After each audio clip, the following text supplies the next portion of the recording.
Hello, and welcome to the Nutrition Diva podcast, a show where we take a balanced look at the evidence surrounding common dietary dilemmas so that you can make informed choices about your own diet.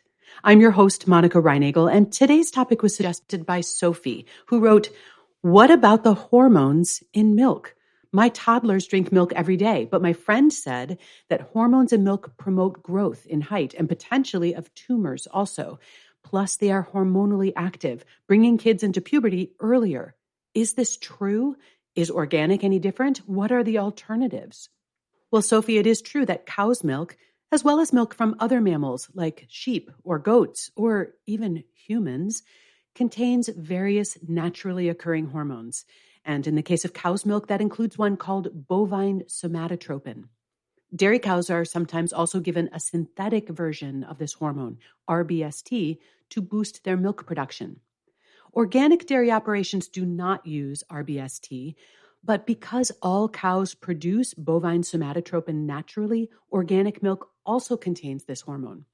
In fact, hormone levels are not significantly higher in milk from RBST-treated cows than from non-treated cows. And what's more, this hormone is not biologically active in humans. So even if it were absorbed from drinking milk, it wouldn't be expected to have any effect on human health.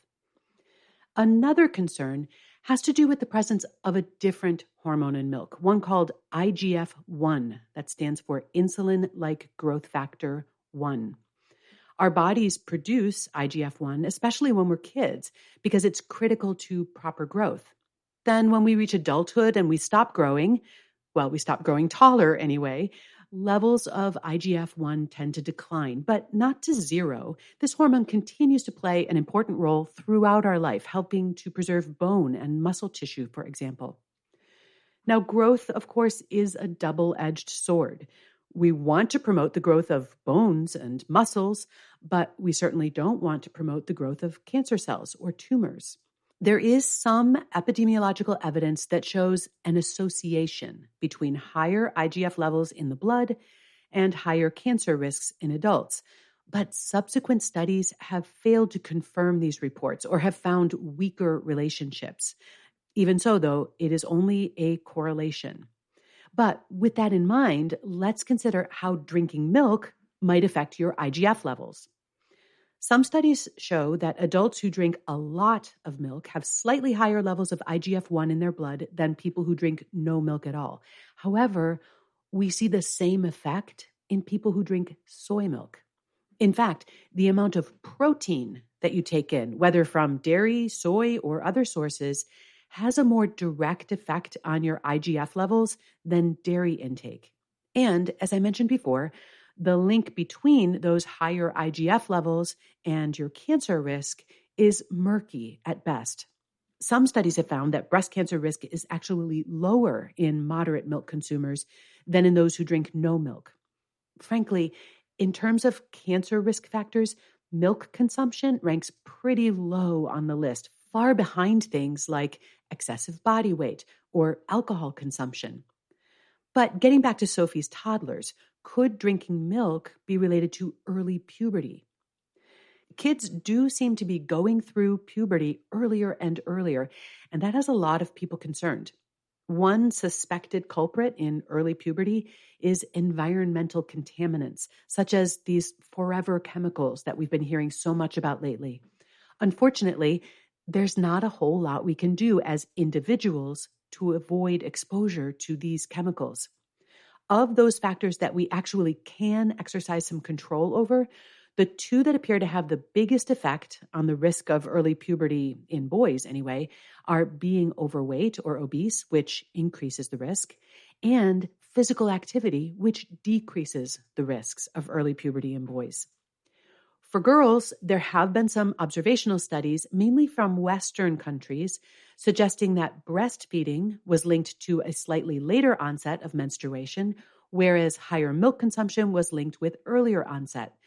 But these studies didn't always control adequately for variables such as different socioeconomic conditions. Other better controlled studies have found that neither breastfeeding nor childhood milk consumption was associated with the age that kids entered puberty. In terms of growth and development, drinking milk does not appear to pose any substantial risk to kids. In fact, as a source of quality protein and calcium, it appears to play a positive role, especially in bone growth. That said, there are plenty of ways to get protein, calcium, and vitamin D without consuming dairy products.